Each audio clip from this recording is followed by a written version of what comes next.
नमस्कार, फाइटर समाचार में आपका स्वागत है। पेश आज 12 नवंबर दोपहर 3 बजे राजस्थान की खास खबरें। सीकर के खाटू श्याम बाबा का आज कार्तिक शुक्ल पक्ष की एकादशी का मुख्य मेला आयोजित हो रहा है। देर रात से ही मंदिर में भक्तों का तांता लगना शुरू हो गया। देखते ही देखते दर्शन के लिए सभी 14 लाइनें श्रद्धालुओं से भर गई। आज लाखों की संख्या में भक्त दर्शन करने के लिए पहुंचे हैं। इससे पहले एकादशी शुरू होने के साथ ही खाटू में तोरण द्वार से पहले रिंगस खाटू मार्ग पर करीब 2 घंटे तक जमकर आतिशबाजी की गई। हालांकि इस बार प्रशासन और मंदिर कमेटी द्वारा आतिशबाजी नहीं करने की अपील की गई थी, लेकिन श्रद्धालुओं ने यहां जमकर आतिशबाजी की। रात 12 के करीब यहां इतनी आतिशबाजी की गई मानो जैसे कोई दिवाली जैसा पर्व हो। खाटू नगरी गोल्डन नजर आई। खाटू श्याम मंदिर में मुख्य द्वार को श्रीनाथ जी की थीम पर सजाया गया है। वही मंदिर के अंदर की तरफ हरियाली थीम पर सजावट की गई है। बाबा की मूर्ति के दोनों तरफ हरियाली पर बांसुरी नुमा आकृतियां लगाई गई हैं।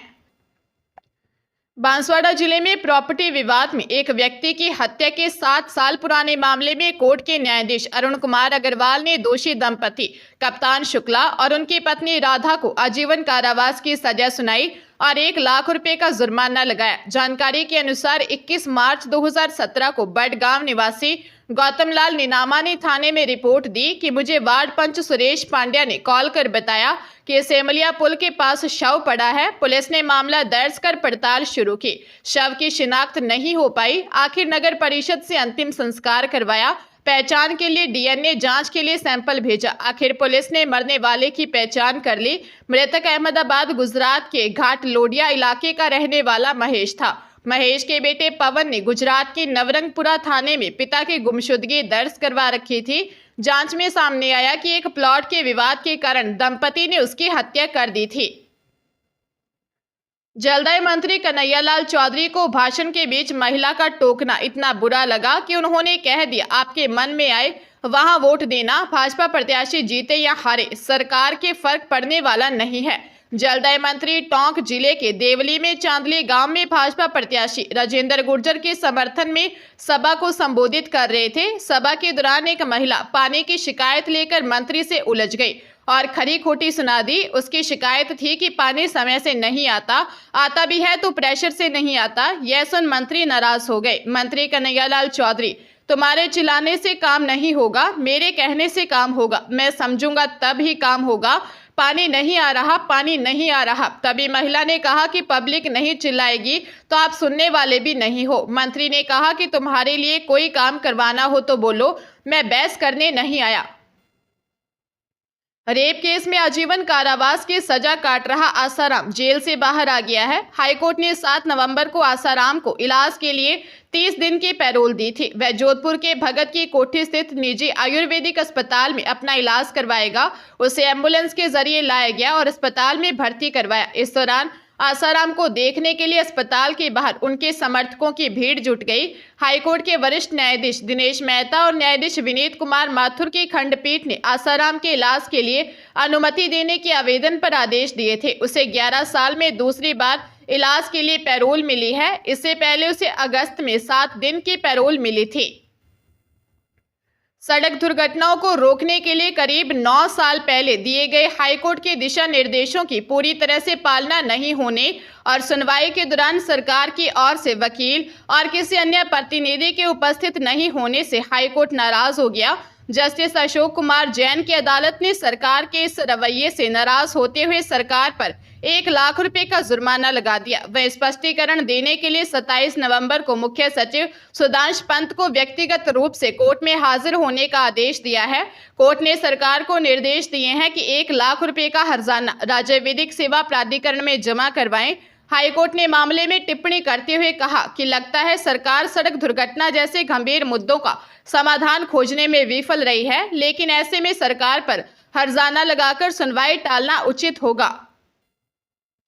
सुखदेव सिंह गोगामेडी की पत्नी शीला शेखावत ने कहा, अगर हमें न्याय नहीं मिला तो हम छोड़ेंगे नहीं। हमें रास्ता जाम करना पड़े या भूख हड़ताल पर बैठना पड़े, आने वाले समय में हम रणनीति तय करेंगे। शीला शेखावत बाड़मेर में मीडिया से बात कर रही थी। उन्होंने कहा, पति के मर्डर केस में चार्जशीट पेश कर दी गई है। गैंगस्टर गोल्डी बराड़ और रोहित गोदारा के नाम हत्याकांड में शामिल हैं। उन्हें कनाडा में होने का अंदेशा है। सरकार और एनआईए ने भरोसा दिलाया था कि दोनों गैंगस्टर को जल्द पकड़ लेंगे। उन्होंने कहा, हमें भरोसा दिया गया कि गोल्डी बराड़ और रोहित गोदारा को भारत लाकर या तो उनका एनकाउंटर कर देंगे या फांसी की सजा देंगे। इस आश्वासन पर 1 साल निकाल दिया है।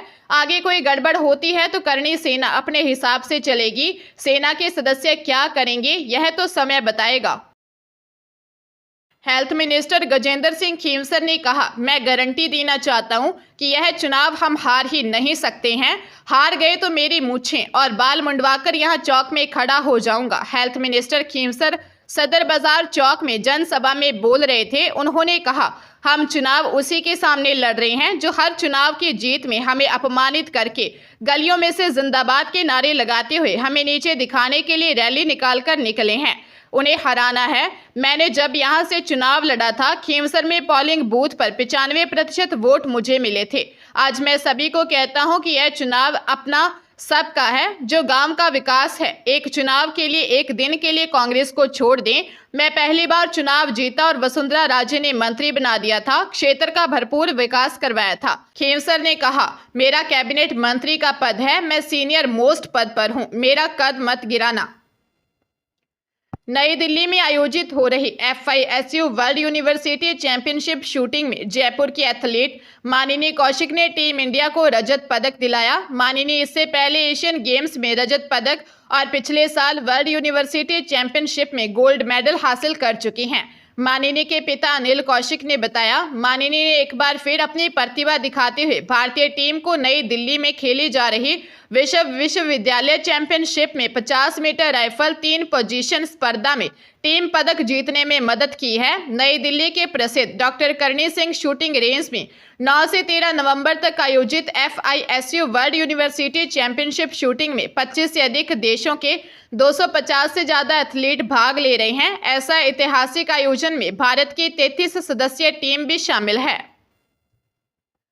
चूरू जिले के सदर थाना क्षेत्र में डाबला रोड पर शराब ठेके के पास युवक की हत्या के मामले में पुलिस ने एक आरोपी को गिरफ्तार किया है। सदर पुलिस ने आरोपी युवक को गुड्डागौरजी से पूछताछ के लिए लेकर आई, जिसके बाद गिरफ्तार कर लिया। थानाधिकारी बलवंत सिंह ने बताया कि वार्ड 46 निवासी 28 वर्षीय नरेंद्र प्रजापत की हत्या के मामले में पुलिस ने मृतक के चाचा प्रेमचंद प्रजापत की रिपोर्ट पर हत्या का मामला दर्ज किया था। प्रेमचंद ने बताया कि उसका भतीजा नरेंद्र प्रजापत घटना के दिन अपने दोस्तों के साथ पार्टी कर वापस घर आ रहा था, तभी डाबला रोड पर बुंटिया निवासी अमित उर्फ मिथिला, ढाका का बास निवासी शुभम ढाका और उसके साथियों ने उसकी हत्या कर दी।